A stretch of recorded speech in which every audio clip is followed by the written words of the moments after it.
featherweight champion on the line, so I'm going to table that thought right now. I know. This is my New Year's surprise for you. New Year's Day, no less. This guy's breaking away for us. Arguably the #1 pound-for-pound fighter in the world right now. UFC featherweight champion, Hawaii's Max Holloway is with us.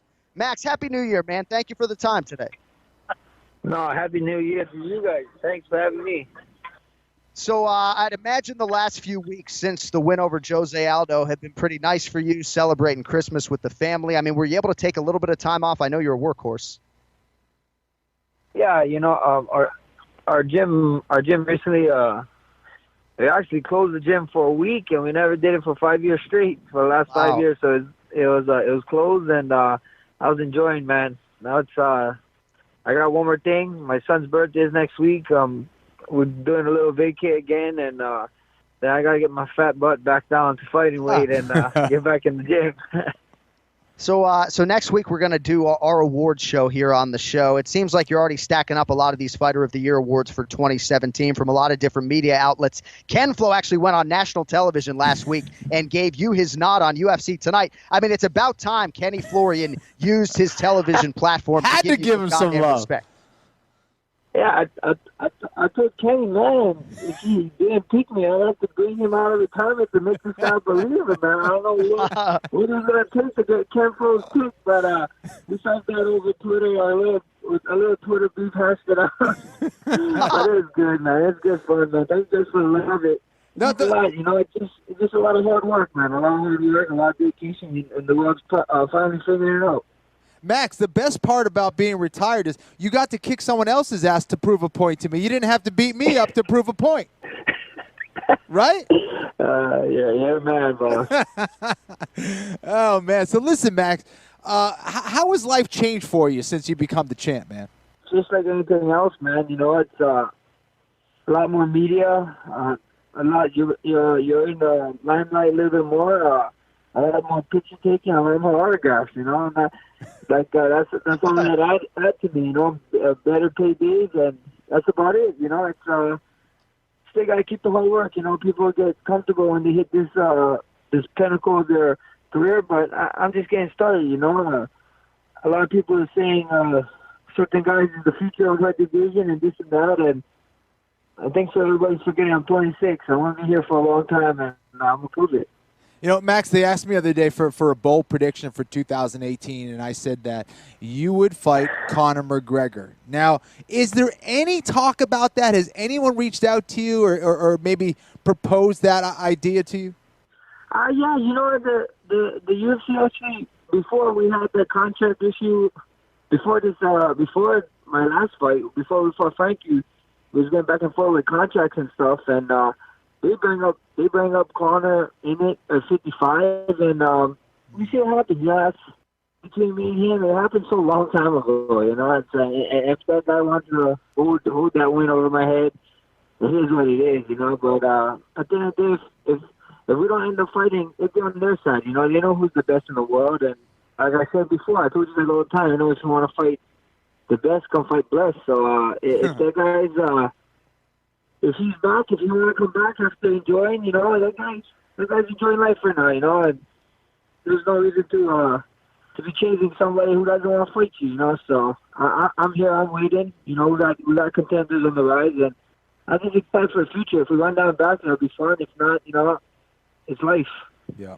All right, Max Holloway with us here on the Anakin Florian podcast. Now, you have really been at the forefront of this UFC to Hawaii conversation and the initiative for a long time. I mean, I remember when you first cracked a mic after one of these fights talking about UFC to Hawaii. And good news last week, man, UFC President Dana White saying the company is now actively working on it. And without you accomplishing what you have in the octagon, the company's not working on that going into 2018. I mean, do you recognize that? And if so, how satisfying is it for you to know that in some part your work inside the octagon has opened up this discussion? It's amazing, man. And it's what you said, Dana, I saw after my last fight, Dana was always worried about doing stadiums or outdoor events, and he keeps saying it rains every 10 minutes over here. He said he's talking about Maui or something, because we haven't really rained that much. I have an idea. I said, let's do it at my high school stadium. Over here is dry guys can be in hot all the time on the west side. So yeah, you don't have to worry about why not raining. But all jokes aside, after the last fight, I told him, "Come on, UFC why?" And he told me, "You know what, kid? I might just think about it. I might have to suck it up and face my fears and do one." So I think he did it at the presser. So it was exciting. It's exciting. I hope the Hawaiian tourism agency over here listen to what they have to say, and I think so. It'd be not only great for Hawaii, not only great for UFC, but great for Hawaii. The tourism and all that stuff. So it'd be a win-win all around, I think. I know you can sell out Aloha Stadium. They just got to give you the opportunity. Hopefully they do. But I would imagine your timeline for fighting is going to be before the Hawaii thing is done and this potential fight against Frankie Edgar. In a perfect world, is it like April, May for you? When do you want to come back? You know what? We see what happens. We see what happens. The June and December that I did the last 2 years was great. I had time to relax, focus on some injuries, rehab some stuff, and get back into a hard training camp. My body been feeling great doing that. Last fight my body felt great. I didn't take too much damage as I did with him the first time against Aldo. So it was great. We see what happens. I'm just waiting. Whatever UFC want to do, I'm here waiting. I want to fight. And, to prove that you're the best, you got to stay active. Like I said, we're finally bringing back stability to this division, and a lot of new contenders is on the come up. So it's exciting times for featherweight. And even 55, I want to defend my crown and this and that, but people keep saying they want to come down to 45 and fight at my weight class. You guys just hold on. Just hold on. Stay at you guys' weight. I don't want no excuses when you guys come down here and be like, oh, 10 extra to losing pounds. I'll gain 10 pounds easy for you guys, and I'll prove you guys that I'm the best. Right. No, and I think if you do fight Conor McGregor, he's not coming down to 145 pounds to fight you. And I know you've said you're going to fight in multiple divisions before your career is over. I think because you make the weight cut look easy and you don't complain about it and you smile on the scale, people maybe don't talk about you at 55 or 70. But I think a lot of us are excited to see those matchups for you in the not-too-distant future, man. Oh, yeah, for sure. Like you said, 170, the question, too. A lot of... I'm not going to tell you the weight I am. That's a secret. I'm just tell them the tricks. Right. I'm sure you guys get tricks, but UFC be emailing me, telling me, we have we see the weight recently, and we have the UFC PI nutritionist for here. I got the best nutritionist in the building, in the business. His name is Tyler Mitten, and I'm fine with him. He does his job right, and it shows every time I go out there and fight. Hey, how about Yancy Medeiros getting a main event, huh? Oh, Yancy Medeiros is a beast, man.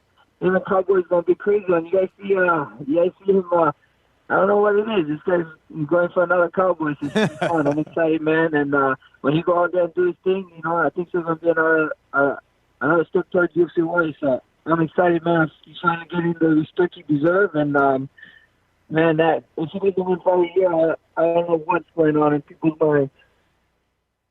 All right, last thing. What does your son think of all of this? I mean, does he even remember when you weren't champion at this point? What does he think of everything that has happened over the last year and a half? Oh, man, he's living champ life more than me. I think he's more famous than me. He's got being famous with the Davin. Of course. The Dab Master. Oh, my gosh, it's so fun. People are tweeting me saying that it wasn't the same without having him his last fight.